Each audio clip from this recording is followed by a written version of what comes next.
Hola, buenos días, Dios los bendiga a todos, a todas. La llave está allá, Julio. Mira, allá arriba. Ok. Dios los bendiga a todos. Hoy estamos a martes, un martes acelerado, un martes apurado. Estamos en vísperas de recibir a los peregrinos. Hoy 2 de agosto, San Eusebio de Barceli o Barcelli, obispo, 371. Bendiciones a todos los Eusebios, a todos los Eusebias que tenemos por ahí. Bendiciones, escuchamos esta alabanza y nos preparamos a la vida de los santos.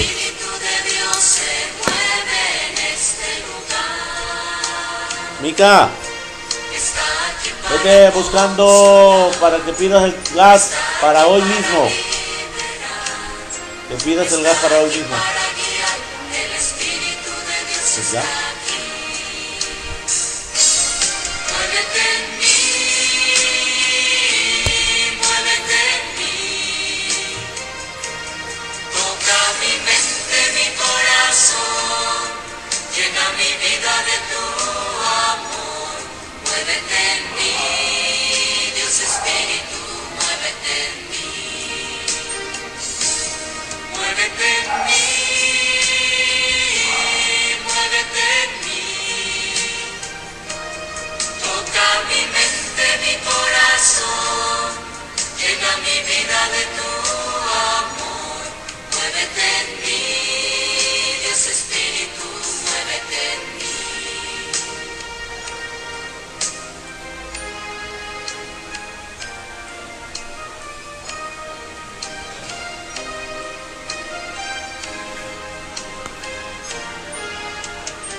En el nombre del Padre, del Hijo, del Espíritu.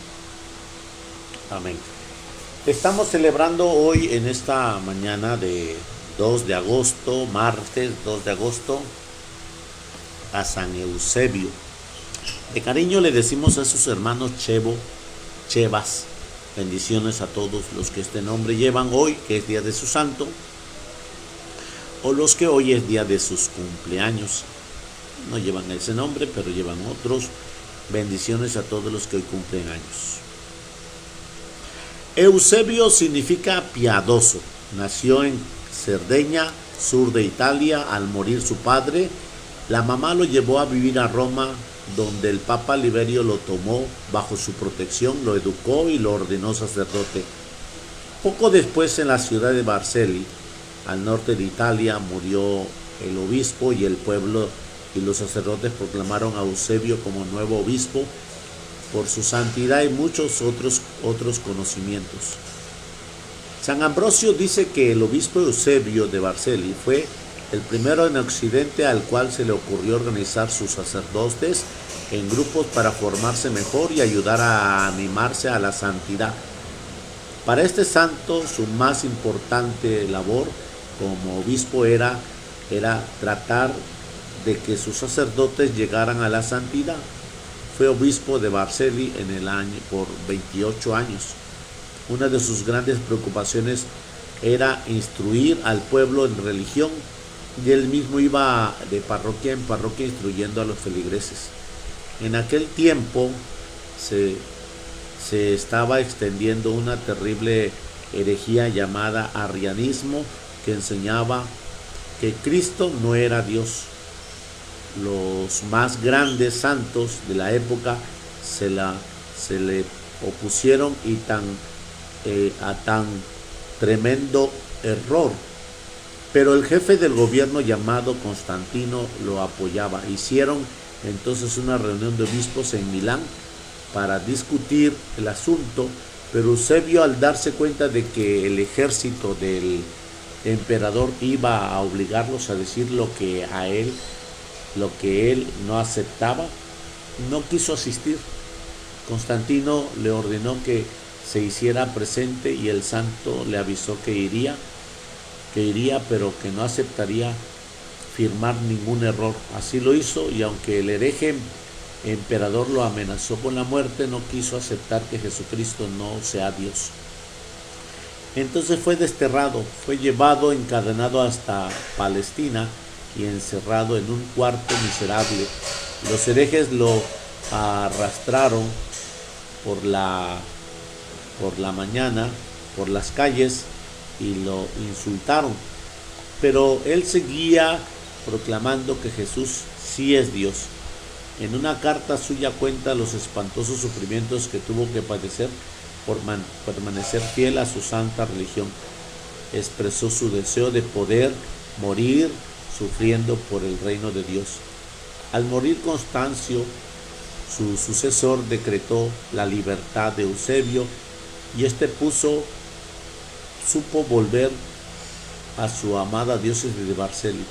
San Jerónimo dice que toda la ciudad sintió enorme alegría por su llegada y que su vuelta fue como al terminar un tiempo de luto y de dolor. El resto de su vida lo empleó junto con grandes santos como San Atanasio, San Hilario, en atacar y acabar la herejía de los arrianos y en propagar por todas partes la santa religión. Murió el 1 de agosto del año 371. La Iglesia lo considera mártir, no porque haya muerto martirizado, sino porque en su tiempo de prisión tuvo que soportar sufrimientos horrorosos y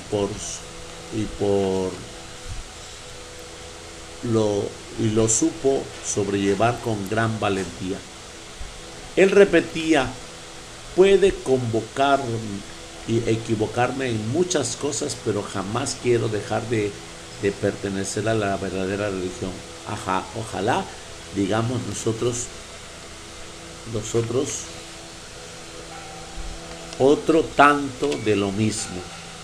Bueno, pues hoy tenemos a San Eusebio de Barceli en el año 375, que significa Eusebio piadoso.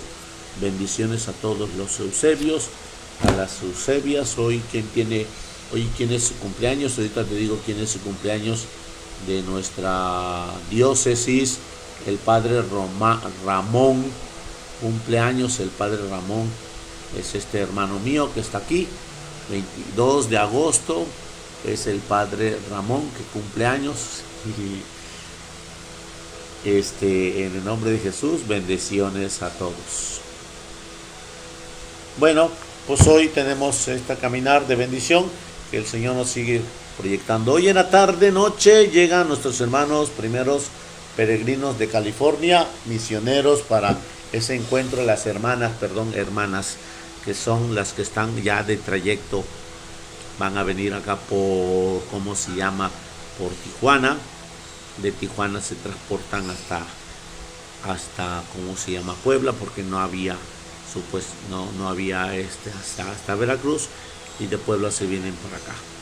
Bueno, pues hoy les invito para que sigamos ese margen de la oración por el retiro de mujeres que el Señor se ha bendecido. Proclamación del Santo Evangelio según San Mateo. Gloria a ti, Señor Jesús. En aquel tiempo, inmediatamente después de la multiplicación de los panes, Jesús hizo que sus discípulos subieran a la barca y se dirigieran a la otra orilla, mientras él despedía a la gente.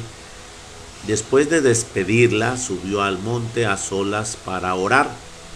Llegada la noche, estaba él solo allí. Entre tanto, la barca iba ya muy lejos de la costa a la orilla, y las olas la sacudían, porque el viento era contrario. A la madrugada Jesús fue hacia ellos caminando sobre el agua. Los discípulos, al verlo andar sobre el agua, se espantaron y decían: «¡Es un fantasma!», y daban gritos de terror. Pero Jesús les dijo enseguida: «Tranquilícense, no teman, soy yo». Entonces le dijo Pedro: «Señor, si eres tú, mándame ir a ti caminando sobre el agua». Jesús le contestó: «Ven». Pedro bajó de la barca y empezó a caminar sobre el agua hacia Jesús, pero al sentir la fuerza del viento le entró miedo. Comenzó a hundirse y gritó: «¡Sálvame, Señor!». Inmediatamente Jesús le tendió la mano, lo sostuvo y le dijo: «Hombre de poca fe, ¿por qué dudaste?». En cuanto subieron a la barca, el viento se calmó. Los que estaban en la barca se postraron ante Jesús, diciendo: «Verdaderamente tú eres el Hijo de Dios». Terminada la travesía, llegaron a Genesaret. Apenas lo reconocieron los habitantes de aquel lugar, pregonaron la noticia por toda la región y le trajeron a todos los enfermos. Le pedían que los dejara tocar siquiera el borde del manto, y cuando lo tocaban quedaban curados. Palabra del Señor. Gloria a ti, Señor Jesús. En esta mañana nos habla el Señor grandemente de 3 pasos. Ayer comenzaba el Evangelio después de que le dieron la noticia a Jesús. Ese es el primer paso, de que Juan el Bautista lo habían asesinado. Jesús se fue a un lugar solitario, conservando el duelo, conservando la zozobra, pero Jesús es fuente de vida. No puede estar así quieto, y él sabe que tiene que cumplirse todos esos planes. Tiene que enfrentarse a la realidad emocional que cargamos nosotros, pero que él la asumió. Segundo paso, Jesús continúa haciendo lo que le agrada a Dios con ese sentimiento. No es fuerte. Tú y yo dejamos que el sentimiento sea fuerte porque tenemos poco programa de conocimiento. Jesús tiene conocimiento divino del Padre, que es fuente de vida. Y como conocimiento, Jesús continúa la obra de la multiplicación de los panes, que fue el episodio de ayer. Segundo. Tercero, hoy Jesús escuchamos que realmente Jesús despide a la gente estando al pie de la montaña, y él sube a hacer su oración agradeciendo a Dios por todos los acontecimientos que se ha vivido en ese momento de la obra más grande de darle una multiplicación de los panes, donde comieron 5,000 hombres con 5 panes y 2 pescados. Entonces Jesús es sumamente entregado y agradecido por la obra magnífica, y dentro de esa obra específicamente escuchamos hoy el episodio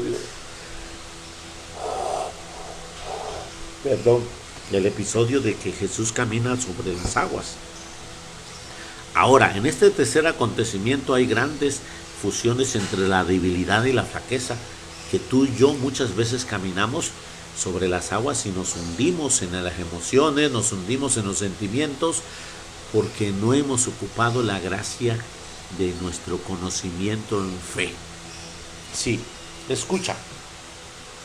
Jesús le permite a los apóstoles que se vayan a la otra orilla de la mar, y ahí van los apóstoles, van remando, mientras que él está despidiendo a la gente, y ahí van con la barca, ya van a intermedio. Jesús baja del monte a la madrugada, y en la madrugada se encamina hacia ellos caminando sobre las aguas.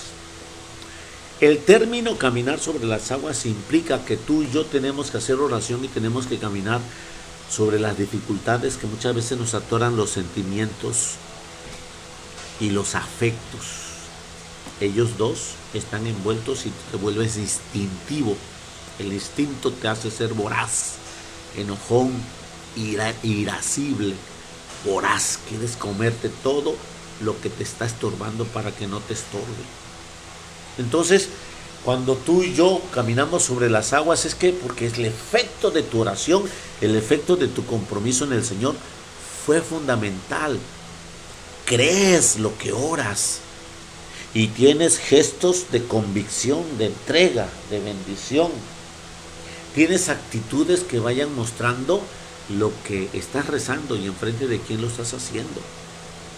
Por eso, cuando escuchamos aquí en la palabra de Dios que Jesús camina después de orar, de estar en la montaña orando, solos, en silencio, es hermoso tener ese encuentro de soledad divina con Jesús y decir y expresar que estoy ante ti, Padre bendito y alabado y glorificado. De tal manera, en ese momento, Jesús nos muestra claramente la obra de su presencia bendita. Y ahí es cuando Jesús va camino sobre las aguas, donde tú y yo debemos de proceder a caminar sobre esa realidad que muchas veces nos quiere aplastar, nos quiere triturar, nos quiere someter, nos quiere sobajar, nos quiere inmolar. Si tú te pones a analizar cada acontecimiento que vives, son solamente sentimientos. Es que tú me insultaste, es que tú me amenazaste, es que tú me dijiste groserías. Pero realmente, ¿a dónde cayeron? En el sentimiento, en las emociones, y no hubo nada grave, porque no se es grave. Entonces, de esa manera, caminar sobre las aguas significa esos sentimientos que no me deben de cambiar. Yo debo de caminar con mi conocimiento, y dentro de mi conocimiento tener ese espíritu no rígido, tener ese espíritu de saber que debo de avanzar hacia los débiles, de avanzar hacia aquellos que están ocupando sus herramientas, y son los apóstoles que van remando. Entonces, como viene Jesús, como lo sabemos, viene con esa luz, viene con esa iluminación, viene con ese resplandor, y todo el mundo se espanta. Y ahí es donde sale la primera situación de emociones. Se llama sugestión. Sacan aquello que ellos, por consiguiente, antes estaban rodeados de ideas, de dioses, de inclinaciones, y sacan lo que dicen. Es un fantasma. Sacan su realidad. ¿Cuántas realidades emocionales que tienes tú, que llevas tú? Esas realidades emocionales que están basadas en el sentimiento, te hacen creer, ay, es que el curandero, ay, es que las barajas, ay, que esto. ¿Por qué? Porque te vas llenando de sugestión.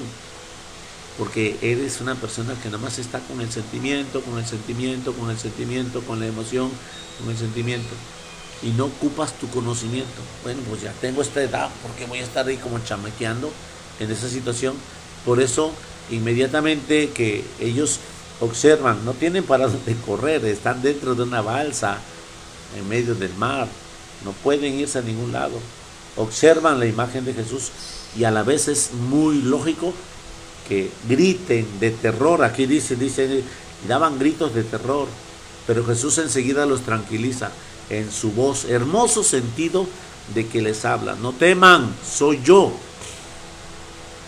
Al expresar Jesús, no teman, soy yo, les manifiesta claramente esa confianza.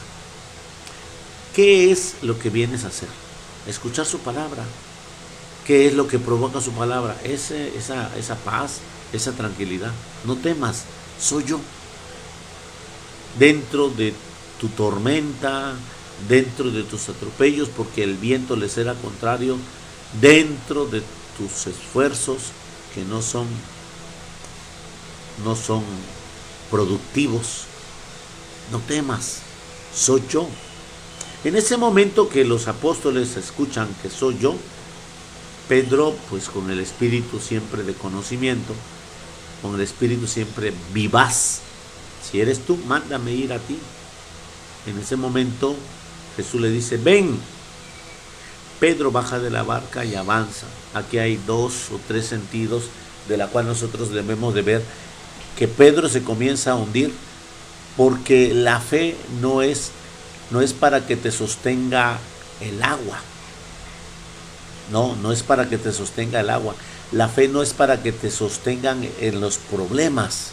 No. La fe es para sostenerte en la palabra de quien se te dirige. Y cuando nos sostenemos en la palabra de quien nos los dirige, de quien me habla, de quien estoy, podré caminar mucho más allá de las aguas. Podremos caminar.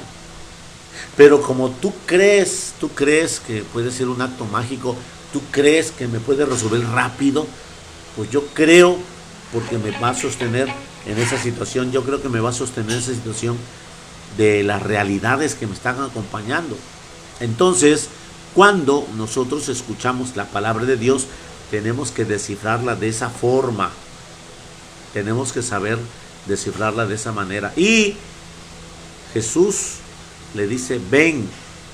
Y él inmediatamente en ese contexto avanza, pero su naturaleza empieza a manifestarse débil y empieza a sumergirse. No se te olvide que el diestro más diestro de todos los que saben nadar es un pescador. Y se está hundiendo y le da miedo. El miedo hace que te nubles, el miedo hace que te manees, el miedo hace que pierdas todo tu esquema de fortaleza. El más diestro para nadar es un pescador. De tal manera que escuchamos que Jesús le dice, Señor, me estoy hundiendo, grita. Y entonces, sálvame, Señor. Al hundirse, gritó, sálvame, Señor. Entonces el miedo nos va inutilizando, nos va quitando las herramientas, nos va quitando los valores, nos va quitando la gracia. El miedo nos va desprotegiendo, desvistiendo. Y por consiguiente aquí el Señor le dice, hombre de poca fe. Bueno, pues hoy en esta mañana que el Señor nos está invitando a llevar a cabo esta bendición, nos está diciendo el Señor que nosotros sigamos adelante. Subiéndose Jesús a la barca, se calmó la tempestad, se calmó esa situación y todos siguieron adelante y todos exclamaron, verdaderamente tú eres el Hijo de Dios, verdaderamente tú eres el Rey de Israel. Y entonces hoy, hermanos, pues en este acontecimiento tú y yo estamos en esa barca. Nos golpea o vamos en contra del viento, o se está hundiendo por la agitación de la mar. en el ámbito social, o cuántas cosas están pasando. Y entonces hoy Jesús nos está invitando a que creamos y nosotros vayamos avanzando hacia Él. Escúchalo bien. Primero Jesús avanza hacia la barca y después Pedro avanza hacia Él. Ahora, dentro de este caminar, yo te voy a invitar a que te des cuenta que si te estás sumergiendo, si te estás hundiendo, tienes que aclamar a Dios, no para resolver tus problemas, tienes que aclamar a Dios para sostenerte en esos problemas y avanzar, sí, al paso de Jesús. Así que hoy en este día, hermanos, hermanas, les voy a invitar a que sigamos en ese plan, que no bajemos la guardia y que seamos testigos de su santo y bendito amor. Les exhorto a seguir las palancas en la oración sobre el retiro que comenzamos mañana, pasado mañana, el jueves, a las 10 de la mañana comenzamos con la misa, la celebración del envío y con el mini retiro que por ahí ya está alineado. Les exhorto a tener ese proceso de gracia y bendición y les invito a tener esa luz de mi Señor en el camino de su gracia y de su presencia. Que el Señor nos colme de gracia y bendición. Bendito y Santo Espíritu, que hoy nos dices claramente que nosotros tengamos la valentía de poder avanzar a través de las dificultades que muchas veces nos sumergen, como Pedro, que siendo tan hábil en el nadar, escuchamos en otro pasaje que Pedro se echó a la mar para ir al lado de Jesús. Es porque sabe nadar. Pero aquí en este pasaje nos damos cuenta de que pide ayuda al verse sumergir. ¿Por qué? Porque cuando los miedos están, hermanos, nosotros inmediatamente nos maneamos, nos entorpecemos y nos vamos sumiendo. Hemos de darnos cuenta que los más pudientes artistas que se creen que están llenos de todo lo que pueden encontrar en su cuerpo son los que rápido se sumergen y mueren porque se los traga la situación social. Observa a los más grandes artistas o deportistas que muchas veces tienen grande fama y éxitos y éxitos y éxitos, y al rato escuchaste que se drogaron porque se sumieron en su debilidad y flaqueza en este mundo de tentaciones. Aquel que murió por la droga, aquel que murió borracho en un accidente, aquel que está convaleciente por las realidades de las demandas de las mujeres que ha tenido, aquel que despilfarró su fortuna en comprar y vender y comprar. Sin lugar a dudas, Señor, cada día que se hunde un hermano es un peligro de salvación de su alma. Pero a pesar de que nosotros tengamos pocas tentaciones y pocas debilidades, también con ese poco nos hundimos. Con ese poco llevamos una vida de pecado que nos vamos hundiendo paso a paso. Sea mucho o sea poco, tú nos estás invitando a que aumentemos la fe. Que la gracia de nuestro Señor Jesucristo, la comunión de su Santo Espíritu, te colme de gracia y fortaleza en nombre del Padre y del Hijo. Amén. Y Dios los bendiga, hermanos. Feliz martes para todos en el Señor. Feliz encuentro con Jesús su cristiano. Nos vemos al rato en la misa en el Señor. Bendiciones a todos. Feliz martes para todos.